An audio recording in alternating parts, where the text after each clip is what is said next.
हैं। एक बार फिर मैं जल्दी से आप सबको परिचय करा देता हूं। बीजेपी की तरफ से सिद्धार्थ यादव है, कांग्रेस की तरफ से प्रियंका गुप्ता हमारे साथ बनी हुई है, फराज किदवई एसपी की तरफ से, जितेंद्र प्रताप सिंह एसबी की तरफ से, शुभांकर भट्टाचार्य टीएमसी की तरफ से।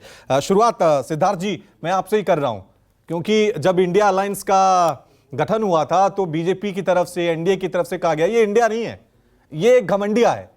लेकिन ठीक इस अलायंस के बाद देश में उपचुनाव होते हैं और जो नतीजे सामने आए हैं उसमें इंडिया अलायंस को 4 सीट मिली हैं और एनडीए को 3। तो ये घमंडिया कहकर कहीं आप ओवर कॉन्फिडेंस तो नहीं हो रहे हैं? 4 सीटें इंडिया अलायंस के पाले में गई हैं।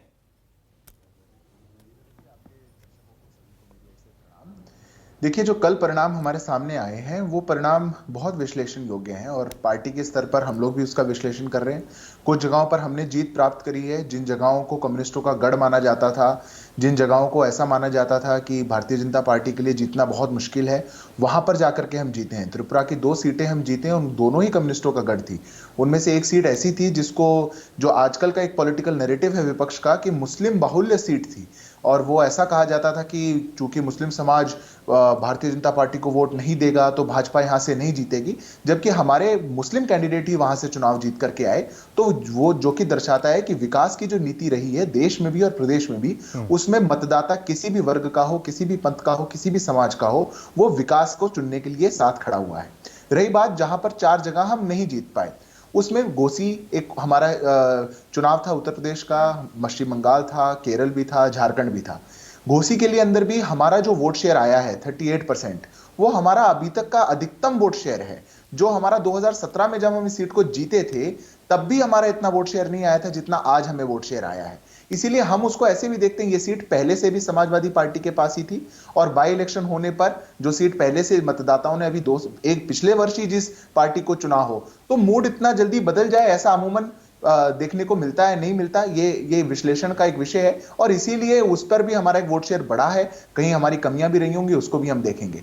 पर मेरा ऐसा मानना या किसी का ऐसा कहना कि ये इंडिया ब्लॉक की विजय है, ये तो इंडिया ब्लॉक वालों को भी अपने आप में विश्लेषण करना चाहिए कि क्या कुछ विधानसभाओं की सीट से वो इसको 2024 का एक सेमीफाइनल मानते हैं, क्योंकि इनमें से तो कोई सी लोकसभा सीट भी नहीं थी। वैसे तो वो कहते हैं कि विधानसभाओं में हमारा कोई अलायंस नहीं, हम लोग सब आपस में अलग अलग लड़ेंगे, नहीं तो अलायंस लोकसभा के लिए है। पर विधानसभा में 4 सीट जीतने पर उनको वो कहते हैं कि ये तो बस 24 की यही सुखबुगाहट है और यही बदला जाएगा। ऐसा नहीं है। केरल में भी जहां पर पे कांग्रेस ने विजय प्राप्त करी तो वो तो लड़ भी इंडिया ब्लॉक के खिलाफ ही रहे थे, मतलब हराया भी इंडिया ब्लॉक को ही। ये तो अच्छा गठबंधन है, खुद जीत जाओ, दूसरे को हरा दो, जो जीत गए हम ही जीत गए, ऐसा तो नहीं होता। इसलिए जो क्षेत्रीय दल जहां पर जो एक्टिव थे उन्होंने अपनी अपनी जीत वहां पर एक दर्ज कराई और हमारे लिए भी कुछ सीटों पर महत्वपूर्ण बड़ी जीत है, कुछ सीटों पर हमारी हार रही है, जिसको पार्टी के नाते हम विश्लेषण करेंगे। लेकिन सिद्धार्थ जी, अगर सब जानते हैं अगर आपको दिल्ली का सिंहासन जीतना है, लोकसभा चुनावों में जीत हासिल करनी है, तो उसके लिए सबसे इंपॉर्टेंट होता है यूपी में जीत हासिल करना। घोसी की सीट को इसलिए सिर्फ ये नहीं कहा जा सकता कि एक बाई इलेक्शन हुए, विधानसभा थी, इसमें आप भी अपने सहयोगियों के साथ लड़ रहे थे जो एनडीए में आपके सहयोगी हैं। एसबी भी वहां पे आपको सपोर्ट कर रही थी, तमाम आपके जो सहयोगी हैं, निषाद पार्टी, वो सब आपको सहयोग कर रहे थे। लेकिन उधर से देखिए आप, वहां पे कांग्रेस ने अपना उम्मीदवार नहीं दिया, मायावती पूरी तरह से डीएक्टिवेट हो गई और उसका सीधा असर हुआ कि योगी राज में समाजवादी पार्टी एक बड़ी जीत हासिल करती है। और यह जीत छोटी मोटी जीत नहीं है, 50,000 के करीब जीत हासिल की है सुधाकर सिंह ने। तो यह आपको समझना होगा कि इंडिया अलायंस को जो आप हल्के में ले रहे हैं वो यूपी में कहीं भारी ना पड़ जाए। देखिए रवि जी, हल्के में लेना या भारी लेना हमारे लिए विषय नहीं है। कोई भी चुनाव है, चुनाव के ढंग से लड़ा जाता है।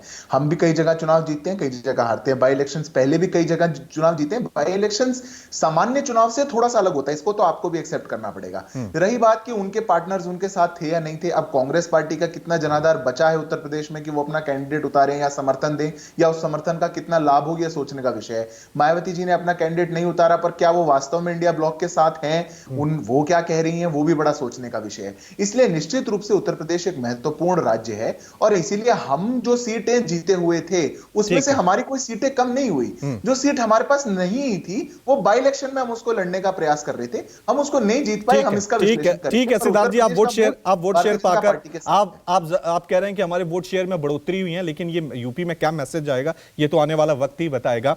हमारे मैं रवि जी साथ बस 5 सेकंड जोड़ रहा हूं। अभी सुधाकर जी आपके साथ जुड़े हुए थे, मैसेज तो उन्होंने दे दिया, उन्होंने तो इंडिया ब्लॉक को श्रेय भी नहीं दिया, उन्होंने तो साफ कह दिया ये मेरे नेता की कमान है। इसलिए ये मैसेज की ज्यादा चिंता नहीं है। जो जीते हुए प्रत्याशी कह रहे हैं कि इसमें इंडिया का कोई लेना देना नहीं है, इंडिया अलायंस का कोई ठीक लेना है, देना नहीं है, तो मैं मेरे ठीक है, नेता के इसके लिए मैं जवाब ले लेता हूं।